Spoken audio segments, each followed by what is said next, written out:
Did you notice the crazy pace this gospel starts with? All right, look through it again. What you're going to notice is that the word immediately appears in almost every paragraph. Verse 12, the Spirit immediately drove him, Jesus, out into the desert. Verse 18, and immediately they, Peter and Andrew, left their nets and followed him. Verse 20, and immediately he called them, this time John and James.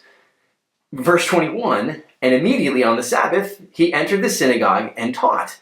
Verse 23, and immediately there was in their synagogue a man with an unclean spirit. Verse 29, and immediately he left the synagogue. Verse 30, and immediately they told him of her, Peter's mother, who was sick. There are 11 paragraphs in chapter 1, and the word immediately, or the phrase at once, if you're in a New American Bible, shows up 7 times. That's a lot. Can you sense the urgency here? So what's my takeaway? What did I hear that stood out to me?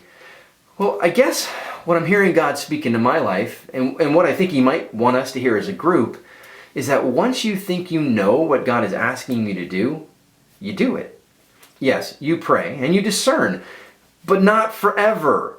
And when you think God is asking you to move, as long as you're not moving in a way that violates what He said to the church publicly, Scripture, apostolic tradition, well, then you take a risk on His faithfulness. Most of the time, that's going to have to do with your own faith life. You're going to become aware that something in your life is leading you away from God. Well, then immediately take action. Or maybe you're watching a movie and it starts to get kind of smutty. Immediately turn it off. Or you're on a date and things begin to get a little, hibbity-dibbity. Well, go immediately stop. Maybe God prompts you to pray with someone. Okay, stop what you're doing and immediately do it. Maybe you've fallen into sin.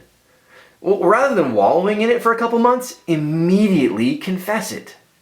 Think about how different it would be if we acted immediately.